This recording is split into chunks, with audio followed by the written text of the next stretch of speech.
Bab 798. Bersujud meminta maaf.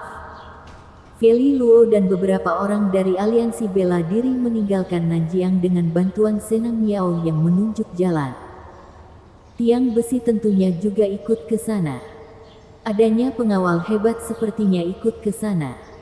Louis Lu pun merasa sangat tenang. Sekarang dari kakak-kakak perempuannya. Meski Hailey kakak terbesarnya belum lama menjadi kultivator, tapi dengan kekuatan yang terdapat di dalam tubuhnya, di dunia nyata sama sekali tidak ada orang yang bisa mengancamnya. El Shalin kakak keduanya pun dianggap sebagai sesuatu yang berharga oleh kepala sekte Danyang Kunlun. Tunggu ia selesai memahami teknik mental Kaisar Qin. Ia pasti akan mengalami peningkatan yang drastis. Celawang kakak keempatnya pun tidak perlu banyak dibahas. Dengan menetap di Akademi Awan Putih, ia pun sudah pasti sangat aman. Karincu kakak kelimanya seharusnya juga tidak ada masalah besar dengan mengikuti guru bandaranya itu. Sedangkan untuk Sali Liu kakak ketiganya, Vanessa Xiao kakak keenamnya dan Feli Luo kakak ketujuhnya, kemampuan untuk menyelamatkan diri sendiri pun masih sangat lemah untuk sekarang. Tapi setelah memiliki pengawal hebat seperti tiang besi, keberadaan Feli Luo pun jadi di bawah Hailey Ye dan tidak mudah disinggung. Untuk Sali Liu, meski tingkatnya tidak begitu tinggi, tapi untungnya ia memiliki pengalaman sebagai pembunuh. Asal ia tidak membuat onar dimanapun, masalahnya seharusnya tidak begitu besar. Sekarang hanya tersisa Vanessa Xiao seorang. Selanjutnya, selama di suku Venom, Louis Lu berencana akan membantunya untuk meningkatkan kemampuan. Dan ini juga merupakan permintaan Vanessa Xiao sendiri. Caranya tetap ada dua. Cara pertama adalah menyalurkan titik akupuntur tertentu dan memasuki energi sejati tak bernama, agar ia menyadarinya sendiri. Cara kedua adalah cara cepat.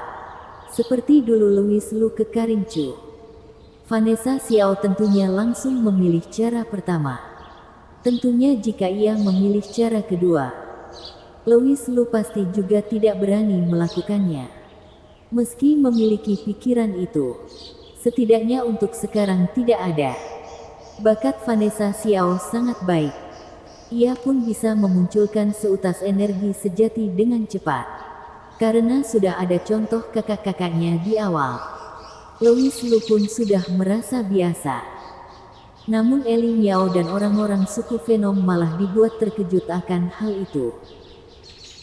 Mereka tidak pernah melihat orang yang tidak memiliki dasar kultivasi sama sekali bisa-bisanya melatih energi sejati dengan begitu cepat.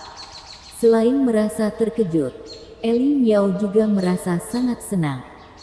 Ia mencari sebuah kesempatan bertanya kepada Vanessa Xiao. Vanessa, apakah kamu tertarik dengan ilmu Venom? Vanessa Xiao baru saja merasa galau karena tidak dapat membantu Louis Lu dengan kemampuannya yang begitu rendah. Mendengar Eli Miao berkata seperti itu, ia pun langsung memahami maksudnya.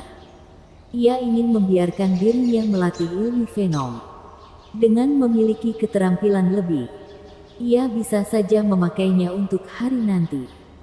Vanessa Xiao pun langsung menerimanya dengan cepat. Oleh karena itu, Eli Miao dan dua tetua membahas sebentar.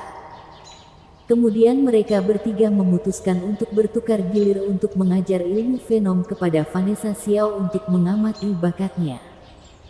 Beberapa hari kemudian, mereka bertiga pun terkejut. Vanessa Xiao ini adalah seorang jenius, bukan? Harusnya makhluk luar biasa. Karena bisa-bisanya ia langsung menguasai ajaran dasar ilmu Venom dengan begitu cepat. Eli Miao berseru kejut. Bagaimana dirinya melahirkan putrinya yang begitu hebat? Kedua tetua juga merasa sangat senang. Mereka bertukar gilir mengajar Vanessa Xiao. Bisa dikatakan mereka adalah guru Vanessa Xiao. Setelah mengajar murid yang begitu berbakat, Mereka pun merasa sangat terhormat.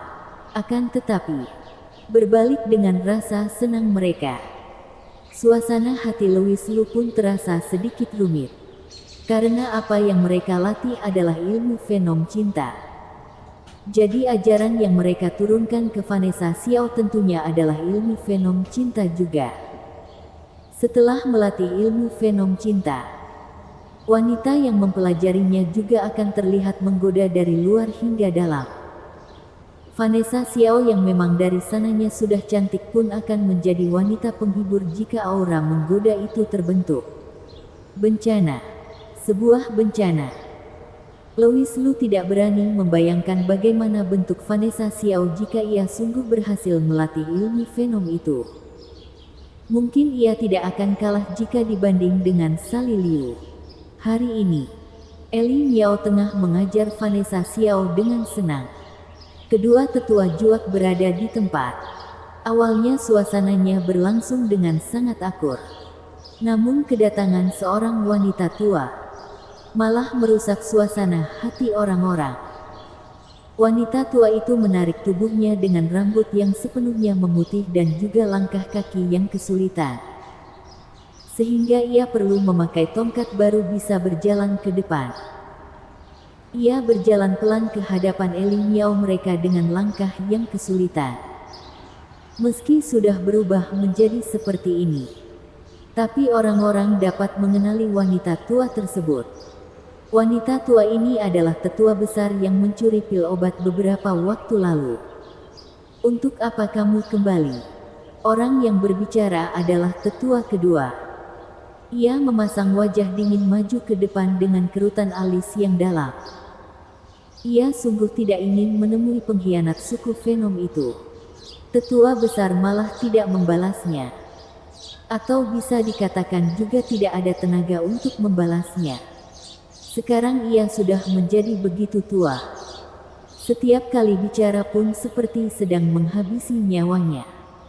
Tetua besar berjalan ke hadapan Eli Miao dengan kesulitan. Lalu menurunkan tongkatnya di atas lantai dan berlutut. Kepala suku. Aku adalah seorang pendosa, harap kepala suku menyelamatkan nyawaku atas kontribusiku dulu. Kalimat itu diucapkan tetua besar dengan sangat lama dan terputus-putus. Bagai setiap kata bisa saja menjadi kata-kata terakhir dalam hidupnya.